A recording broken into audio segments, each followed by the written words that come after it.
Hello everyone. Today I am going to discuss with you all regarding the rehabilitation process ICIDH versus ICF. Rehabilitation can be defined as basically a problem solving and educational process, and basically it is aimed at reducing the disability experienced by anyone as a result of the disease, but always within the limitation imposed by the available resources and by the underlying disease. This is what proposed by the Wade et al. In the year 1992. Now we need to know about what are the philosophies of the rehabilitation. So there are two main philosophies of the rehabilitation. Basically, rehabilitation is a way of thinking, not the way of doing, and always we need a creative thinking to give the rehabilitation to our patient, especially the patient in the rural setup. And the special features of the rehabilitation service is we not only think about the physical problem of the patient, but we think about the other aspects of the health and the other aspects of involvement, okay, of the different systems and how it is impacting the life of the patient. And we think how each obstacles can be removed from the patient's life. Okay. So there are the main motto for doing the rehabilitation is to maximize the participation of the patient in his or her social setting, minimize the patient's pain and distress, and minimize the effect of this distress or the stress on the patient's family and the caregiver. So basically it is a coordinated multidisciplinary teamwork. The rehab team can be divided into medical, paramedical and socio-vocational. Medical, it includes your all physicians, cardiac surgeon, cardiologist, neurosurgeon, neurologist, radiologist, endocrinologist, gynecologist and so on.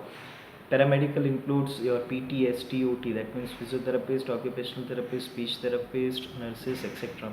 And socio-vocational, it includes your vocational counselor, evaluator, social worker, etc.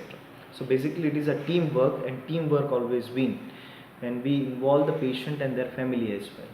We include the members with the different expertise with the common interest in the disability management, and we recognize the importance of the contextual factors, that means your personal factors, physical factors and the social factors.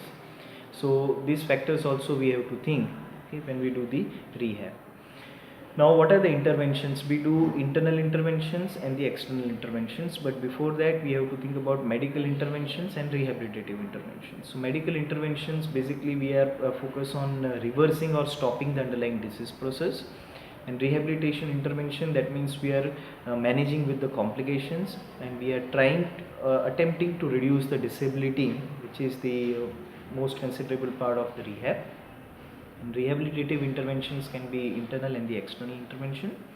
Internal interventions are aimed, means we are making use of the agents to increase the function, surgeries to improve the structures, and we are even working on the patient's behavior and the thinking. So agents that increase the function, so it includes use of the botulinum toxin in an attempt to improve the functions in the selected cases of the cerebral palsy. So it needs physiotherapy treatment along with the botulinum toxin, and even nowadays they use for the cosmetic purpose as well. And surgical procedures to improve the function, especially the correction of the gait in the cerebral palsy child. Okay, the surgeries can be performed at the multiple levels in the body, multiple area, multiple muscles, okay, lengthening of the muscles and so on for the gait correction. And interventions to change the patient's behavior and the thinking, it includes examples like your cognitive behavioral approach in the management of the low back pain. When the pain is persisting for the long time, it becomes chronic pain, where we have to treat not only for the physical symptoms, but even we have to think about the involvement of they have a psychological stress because of this pain, and we have to think about application of the cognitive behavioral approach. External intervention, basically equipments or the agents that increase the function, for example neuromuscular electrical stimulation, wheelchair, walkers, etc. Vocational training, very important, given by vocational counselor, evaluator, social worker. And equipments to replace or support the disordered body structure, environmental modifications and social integration. Now World Health Organization is always emphasizing they have given many classifications regarding the ICIDH, and it was an attempt by the WHO to classify the illness in terms of the diagnosis and the pathological abnormalities. And the concept for this was disease can lead to the impairment, impairment can lead to the disability, and disability can lead to the handicap. And this was originally proposed by Dr. Philip Wood, who was one of the consultant in WHO, and they have represented this ICIDH into three levels of classification: impairment ICIDH, disability ICIDH, and handicap ICIDH. So I stands for impairment. Best describes the skeletal problem faced by the patient. D stands for disability. Best describe the problems related to the functional activity, and H stands for 6 different types of handicaps. Then after giving any guidelines, if required, WHO do the modification in this particular guideline. The same thing happened with the ICIDH. They did the revision of the ICIDH. So 1980s, it was inception was done for the ICIDH. It was revised in 1993 to make into the consideration of the role of environment, and the subsequent revisions they did in 1996, 97, 99, and then it was renamed as ICIDH II, which was aimed to use more of the neutral terminology. Now then they did revision of ICIDH to ICF. ICF is basically International Classification of Functioning, Disability and Health, and health is defined by the WHO as a state of complete physical, mental and social well-being, and not merely an absence of disease or infirmity. And now they take care of the spiritual aspect as well. So despite of ICIDH 2, the pressure groups are of the opinion that the WHO still defines the disability medically regarding the disabled person as an abnormal person. ICF, it consists two parts, that is your functioning and disability and the contextual factors.